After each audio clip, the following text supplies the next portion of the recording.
আসসালামু আলাইকুম। একটি গ্রামের দৃশ্য ড্রয়িং করে দেখাবো। দৃশ্যটি ড্রয়িং করার জন্য প্রথমে 2B পেন্সিল দিয়ে দৃশ্যটি আগে থেকেই ড্রয়িং করে রেখেছি। এখন শুধু মার্কালি দিয়ে আপনাদেরকে বোঝানোর জন্য দৃশ্যটি ড্রয়িং করে দেখাবো। প্রথমে আমরা কলা গাছ অঙ্কন করব। কলা গাছটি অঙ্কন করতে এই সাইড থেকে এই সাইডে ঠিক এভাবে আমরা এঁকে নেব। ঠিক এইভাবে করে কলা গাছটি এঁকে নেব। খুব সহজ টেকনিক। ভি মতো করে কলা গাছটি আঁকবো। এইভাবে আবার একটি ভি আঁকবো, এঁকে আবার এইভাবে এঁকে নেব। ভি এঁকা হয়ে গেলে এরপরে কলা গাছের পাতা আঁকবো।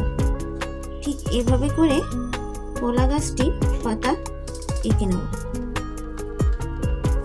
একটুখানি হালকা কলা গাছের পাতা ফাঁকা রাখবো। ঠিক অপর সাইডেও এইভাবে কলা গাছটির পাতা এঁকে নেব। আবার এই সাইড থেকে কলা গাছের পাতাটি আঁকবো।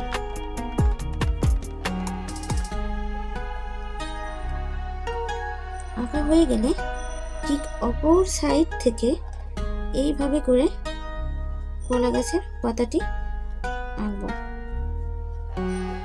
ঠিক এইভাবে করে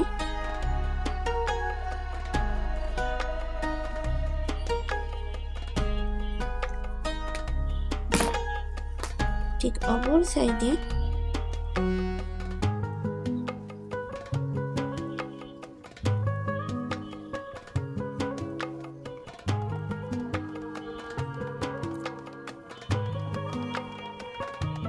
এরপরে কলা গাছের থেকে আমরা কলা আঁকবো। কলাটি ঠিক এভাবে এঁকে নেব। কলাটি আঁকার জন্য আমরা এই চিকন মার্কারিটি ব্যবহার করব।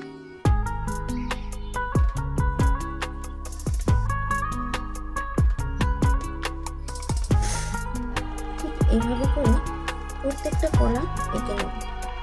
যতটা সম্ভব আস্তে আস্তে আঁকবো, যাতে কলাগুলো একটু সুন্দর লাগে।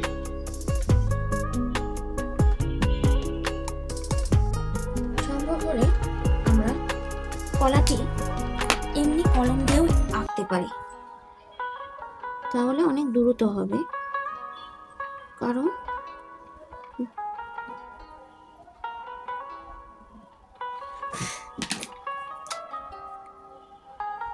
কলার মোচার আঁকবো নিচে, ঠিক এভাবে করে। কারণ কলার মোচার উপর থেকে নিচে যখন আমরা আমাদের কলা থাকে, কলার নিচে যে মোচা থাকে, সেই মোচার থেকে এইভাবে খোলা পড়তে থাকে। আমরা নিশ্চয়ই কলা গাছগুলো দেখছি। আর এই কলার মোচাটি থাকে পেঁয়াজ কালারে। এরপরে কলার মোচাটি আঁকা হয়ে গেলে আমরা নিচে একটা কলা গাছ কেটে নিয়ে হয়েছে সেটা আঁকবো। এরপরে কলা গাছের চারপাশে যে ঘাস আছে সেই ঘাসগুলো আমরা এঁকে নেব।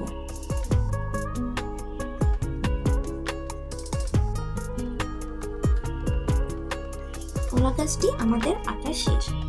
এরপর আমরা একটি গাছ আঁকবো। এই সাইডে গাছটি ঠিক এইভাবে এঁকে নেব।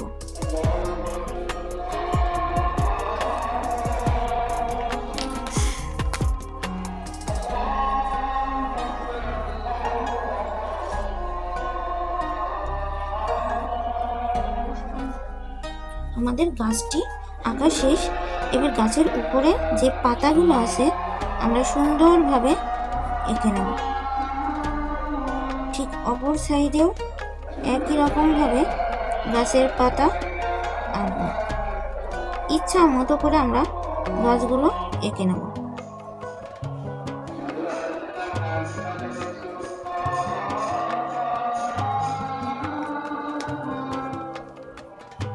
গাছটি আঁকা হলে আমরা খুব সহজে ঘর আঁকবো।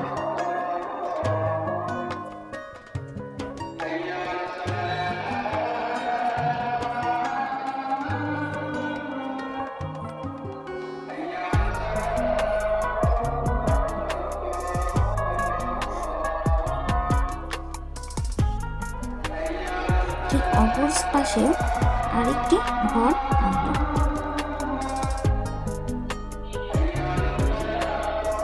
ঘরটি আঁকা হলে ঠিক এইভাবে আমরা দাগ দিয়ে মিলিয়ে দেব।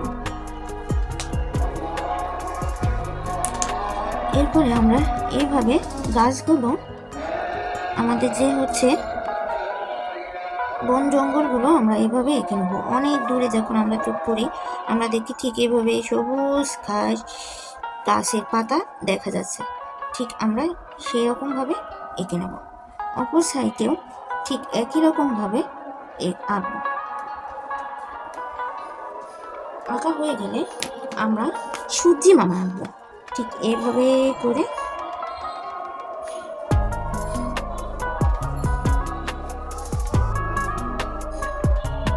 সূর্যি মামাটি আঁকা হয়ে গেলে আমরা এখন নিচের দিকে সুন্দরভাবে আমরা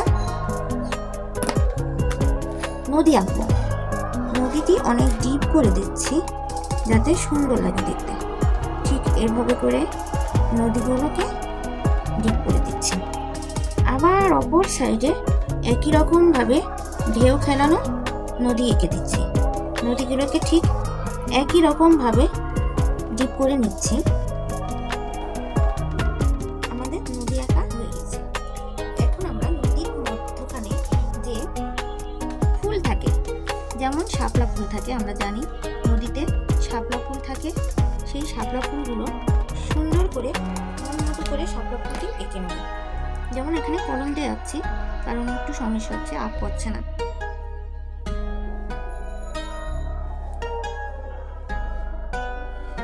ইচ্ছা মতো করে শাপলা ফুলটি এঁকে নেব। এরপরে পাতা আঁকবো, পাতাগুলো ইচ্ছা মতো এঁকে নেব। এরপরে আবার আরেকটি শাপলা ফুল আঁকবো।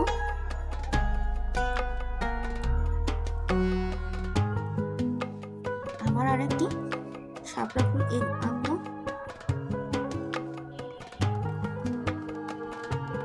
ঠিক একই রকম ভাবে পাতা আঁকবো। এভাবেও ঠিক একই রকম পাতা আঁকা হয়ে গেলে আমরা খুব সহজে এইটা রং করতে পারি। এখন আমি আপনাদেরকে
Bueno,